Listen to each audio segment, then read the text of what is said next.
Ce journal vous est offert par le FPI, Fonds des promotions de l'industrie, votre partenaire privilégié pour la réussite de vos projets.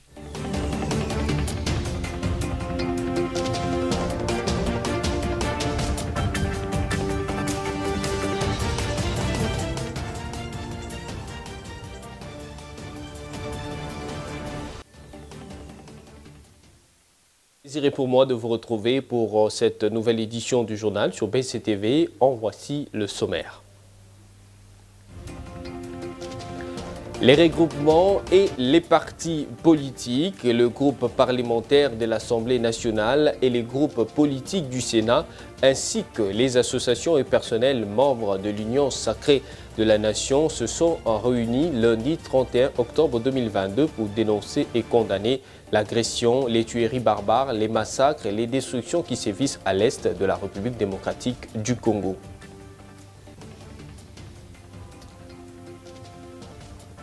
Et puis, la Commission électorale nationale indépendante, CENI, a réceptionné à l'aéroport international de Djili un lot important de cartes d'électeurs, au total 1 688 000. Ces cartes seront utilisées durant la formation du personnel opérationnel commis à l'opération d'identification et enrôlement des électeurs. Encore une fois de plus, bienvenue à vous tous. Le caucus des députés nationaux du Nord Kivu a sollicité lundi 31 octobre dernier auprès du Premier ministre Jean-Michel Samaloukonde Kyenge la mise en place d'une aide humanitaire d'urgence pour les populations de leur province qui subissent les effets des combats entre les FARDC et les mouvements rebelles M23. C'était au cours d'une séance de travail que le chef du gouvernement a présidé à la primature à Kinshasa sur l'agression rwandaise sous couvert du M23. Ce reportage porte la marque de Laetitia Wemba. Des caucus des députés nationaux ont échangé avec le Premier ministre Jean-Michel Samaloukonde dans son cabinet de travail autour de la situation sécuritaire de l'Est de la RDC. À l'issue de cette rencontre, le président des caucus des députés nationaux du Nord Kivu, Mwanza Amidi Singoma, a souligné qu'il était beaucoup plus question de la situation humanitaire au regard des déplacements des populations suscités par l'agression rwandaise. Les députés du Nord Kivu ont souhaité surtout discuter avec lui de l'urgence humanitaire que nous vivons actuellement donc, dans les territoires de Rutshuru, les territoires de Lubero, de Nyiragongo et la ville de Goma. Ici, ce que nous aimerions dire, c'est qu'à toute la population qui nous écoute, nous sommes vraiment solidaires et affligés par ceux qu'ils traversent actuellement. Nous savons que beaucoup de familles, des milliers de familles, aujourd'hui fuient vers Kanyabayonga, certaines ont fui vers Kibirizi, et d'autres sont du côté de Tongo, dans le Nyiragongo, à Kanyaruchinya, et même dans la ville de Goma. Et d'autres endroits que je n'ai pas cités ici. Donc ces populations, malheureusement, sont innocentes, mais elles subissent encore les conséquences d'une guerre injuste qui leur est affligée.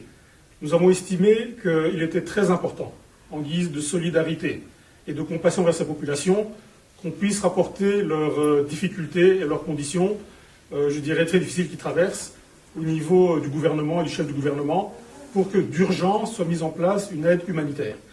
Il s'y est dénoté que les caucus des députés nationaux du Nord Kivu a remercié le Premier ministre Jean-Michel Samaloukonde pour son oreille attentive face à cette situation avant d'exprimer de vive voix son soutien à la population du Nord Kivu et aux forces armées de la RDC engagées sur le terrain pour défendre l'intégrité du territoire national. Vous l'avez suivi au sommaire, c'est à travers une déclaration faite le lundi 31 octobre 2022. L'Union sacrée de la Nation dénonce une fois de plus l'agression et les tueries barbares de l'armée rwandaise dans la partie est de la RDC. Au regard de ce qui précède, l'Union sacrée de la Nation appelle à une mobilisation générale des Congolais pour défendre l'intégrité de la nation. Suivez.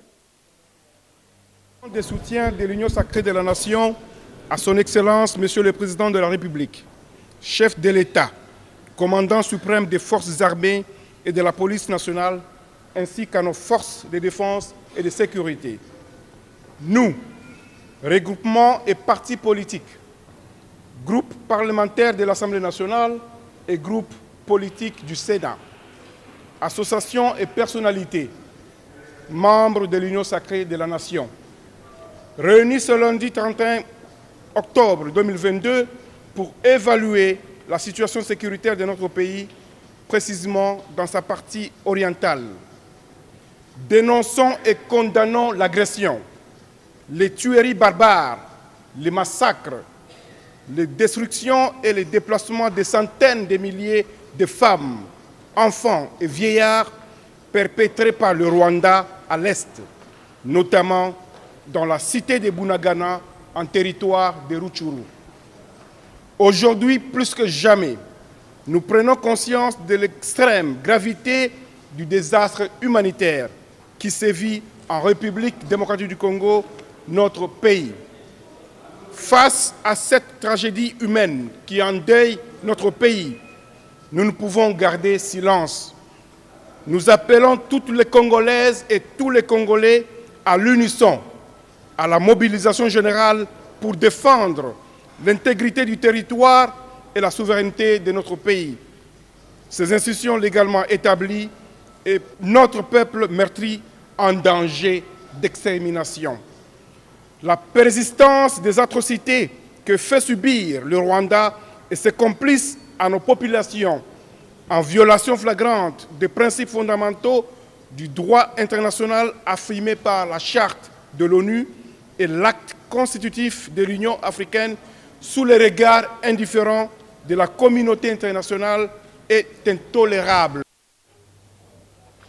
Message donc lancé à tous les Congolais. Le Premier ministre Jean-Michel Sama Lukonde Kyenge a lancé ce lundi 31 octobre la campagne de sensibilisation et de vulgarisation de la réforme du guichet unique intégral du commerce extérieur de la RDC, GUS en sigle, géré par les SEGUS RDC SA. Le GUS dématérialise les procédures en matière d'importation et exportation.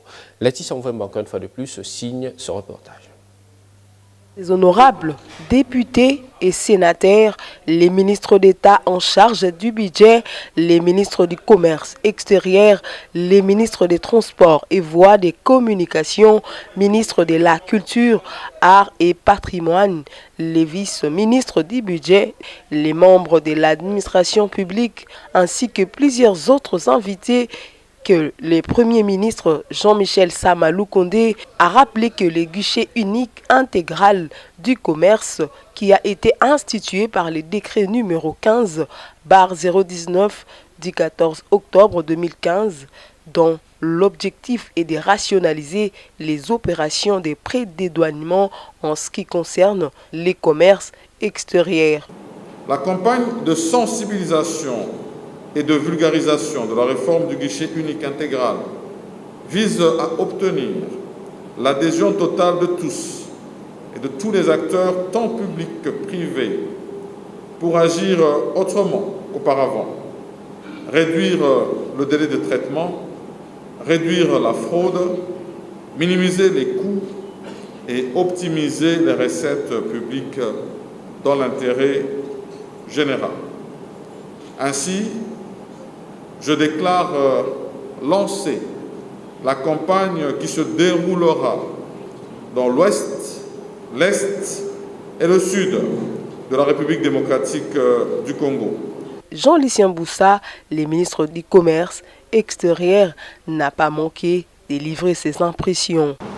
Le guichet unique du commerce extérieur, placé sous l'autorité du ministre du Commerce extérieur, ayant le commerce dans sa télévision, est une opportunité non seulement pour le gouvernement, mais aussi et surtout pour les acteurs économiques dans le sens que c'est une facilité permettant aux parties impliquées dans le commerce extérieur de les transports et déposer des informations et des documents normalisés auprès d'un point d'entrée unique en vue de remplir toutes les formalités officielles liées à l'import, à l'export et au transit.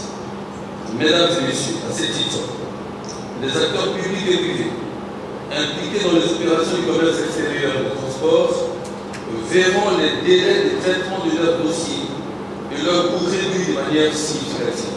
Notons que le comité de pilotage du guichet unique intégral du commerce extérieur est composé du ministre d'État en charge du budget, du ministre du commerce extérieur et du ministre des Transports et voies des communications. Voilà, évoluons dans ce journal. Les députés nationaux Célestin Engelemba, élu de Monkoto, a initié une proposition de loi modifiant et complétant la loi numéro 14/003 portant conservation de la nature. Cette proposition de loi veut combler ce vide juridique dans la gestion du conflit de la coexistence entre l'homme et l'espèce faunique protégée, car pour l'élu de Monkoto, dans la province de la Chuapa, il s'est constaté une justice dans la réparation des préjudices causés par un animal protégé. On l'écoute après les dépôts de sa proposition. Bon, regretter de l'agression que nous enregistrons du Rwanda contre notre pays, où toute la communauté nationale continue à soutenir les forces de défense de notre pays. Et encore une fois, que nous donnons les encouragements à nos forces de défense pour qu'ils puissent aller jusqu'au bout. Je suis venu aujourd'hui déposer une proposition de loi modifiant et complétant la loi 14/003 relative à la conservation de la nature sur la coexistence entre l'homme et la faune. Depuis un temps, depuis que nous sommes là, il y a une difficulté qui se pose dans l'existence de la loi 14. On parle de la conservation de la nature, mais notre loi est muette si ce qui est du conflit qui existe entre les animaux protégés et l'homme. Si une personne arrive à tuer un animal protégé, il est condamné. Là, la loi est claire qu'il sera condamné. Il peut même subir une peine capitale. Mais alors, si l'animal protégé arrive à tuer quelqu'un, la loi est muette et rien ne s'est fait. Si un animal protégé, par exemple le pachyderme, l'éléphant arrive à dévaster les champs d'autrui, par exemple dans les territoires de Malembankulu au Grand Katanga, ou encore dans les territoires de Monkoto, dans le parc national de la Salonga, l'État ne fait rien et on n'arrive pas à faire une réparation dans les comptes de la population. C'est comme ça que, comme législateur, nous avons pensé que nous puissions modifier et compléter la loi en donnant une disposition où, quand un animal protégé arrive à dévaster, à causer du tort à l'homme, à tuer l'homme, l'État qui est responsable de l'animal protégé doit quand même arriver à faire une réparation. C'est ça l'essence même de notre proposition de loi. Depuis un bout de temps, rien ne se faisait. Le léopard, l'hippopotame, l'éléphant, ou encore même le gorille ou le bonobo peut tuer quelqu'un. Rien ne s'est fait au niveau du pays parce que la loi est muette à ce sens. C'est comme ça que nous voulions, c'est tellement qu'il y a équilibre dans la coexistence qui existe entre l'homme et la faune. Non, nous avons même proposé que nous puissions avoir une caisse nationale qui va certainement enregistrer les fonds dans les partenaires de l'environnement, au niveau du pays, au niveau du gouvernement. Et s'il y a un cas où l'animal protégé a causé du tort à l'homme, et c'est dans cette caisse-là qu'on va prendre l'argent et puis on va réparer. Parce qu'aujourd'hui, on dit par moment, non, mais s'il y a un éléphant qui tue quelqu'un, ou un éléphant qui dévaste les champs des paysans, on dit l'ICCN. Mais l'ICCN ne va pas donner dans quel fonds. L'ICCN n'a pas l'argent. Même le ministère de l'Environnement n'a pas l'argent pour payer à ça. Donc j'ai proposé qu'on puisse avoir une caisse nationale qui pourra... Voilà, Vous l'avez également suivi au sommaire, le questeur adjoint de la Commission électorale nationale indépendante, Sylvie Biré-Mbano, a réceptionné à l'aéroport international de Njili un lot important de cartes d'électeurs accompagnées de films de plastique. Ces cartes seront utilisées durant la formation du personnel opérationnel commis à l'opération d'identification et enrôlement des électeurs. On écoute. Beaucoup, monsieur le journaliste. Conformément à la feuille de route publiée par la Commission électorale nationale indépendante en février 2022, nous sommes venus par rapport à cette opération de la révision du fichier électoral, comme nous avons dit autrefois, que la CENI a entamé sa phase de la révision du fichier électoral. Et dans sa grande opération identification et enrôlement des électeurs. Et c'est à cet effet que le président de la Commission électorale nationale indépendante, son Excellence M. Denis Kadima Kazadi, que nous sommes ici pour réceptionner un lot important de matériel pouvant nous servir à cette opération. Le 19 septembre plutôt, nous avons réceptionné les lots qui nous ont servi au test grandeur nature. Et le 19 octobre de ce mois, nous avons réceptionné aussi un lot très important de kits pouvant nous servir à l'enrôlement des électeurs. Et aujourd'hui, nous sommes là pour réceptionner un lot important de cartes d'électeurs ainsi que de films de laminage qui pourra nous aider à cette opération d'identification et enrôlement des électeurs. C'est pour dire haut et fort que toutes les batteries sont en marche, sont mises en marche par la CENI pour organiser cette grande opération d'identification et enrôlement des électeurs. Voilà, et la révision de la convention scolaire a été signée à Matadi dans le Congo central entre les partenaires de confessions religieuses et le ministère de l'enseignement primaire, secondaire et technique. C'était en présence du patron de tutelle, le ministre Tony Mwamba Kazali. Images et commentaires. Je tiens à vous remercier très sincèrement, tous ensemble, pour le travail abattu tous ces jours, afin de donner à la nation un texte consensuel adopté unanimement par tous les acteurs. Je vous félicite tous, venir représenter tous les horizons de notre société congolaise pour vos efforts conjugués.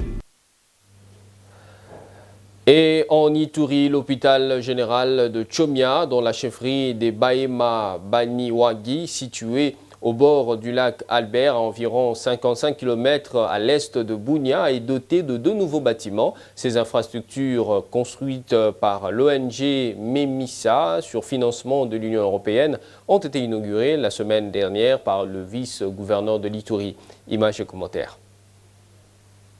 Un temps après sa création, l'hôpital général des Tchomia au bord du lac Albert en territoire des Djougou est désormais doté de 2 nouveaux bâtiments, dont un bloc opératoire chirurgie avec radio et un bloc de gynéco-obstétrique. Ces infrastructures hospitalières ont été inaugurées le jeudi 28 octobre par le vice-gouverneur de l'Ituri, représentant le gouverneur militaire. Le coordonnateur de MEMISA, l'ONG ayant piloté l'exécution de ces travaux de construction de ce bâtiment, donne un aperçu sur ces 2 blocs. Cette zone de santé concerne la construction d'un bloc gynéco-obstétrique et d'un bloc de chirurgie avec service de radiologie incorporé au sein de la GER Tchomia, dont le coût d'exécution s'élève à 218 348,81 $ américains.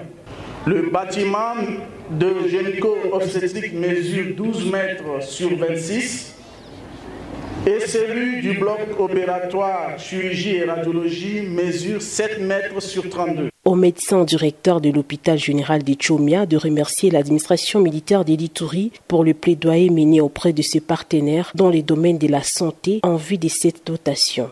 Ici, nous rendons d'abord un vibrant hommage au président de la République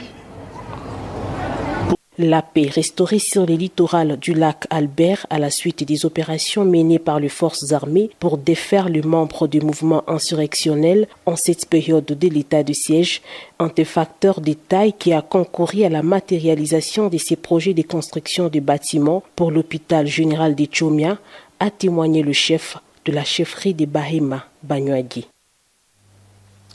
C'est sur cet élément de province que s'achève ce journal, mais avant tout, les rappels de principaux titres.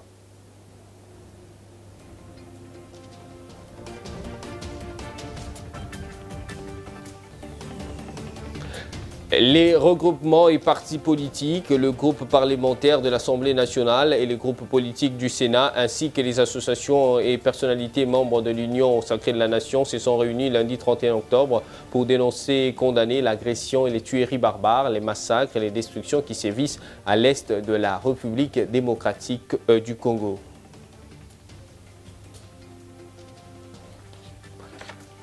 Et la Commission électorale nationale indépendante CENI a réceptionné à l'aéroport international de Ndjili un lot important de cartes d'électeurs, au total 1 688 000. Ces cartes seront utilisées durant l'opération de formation du personnel commis à l'opération d'identification et d'enrôlement des électeurs. Mesdames, Messieurs, voilà tout pour ce journal. Merci à vous qui l'avez suivi. Restez fidèles au programme de BSC TV. On se retrouve la fois prochaine avec le même plaisir. Entre-temps, portez-vous bien.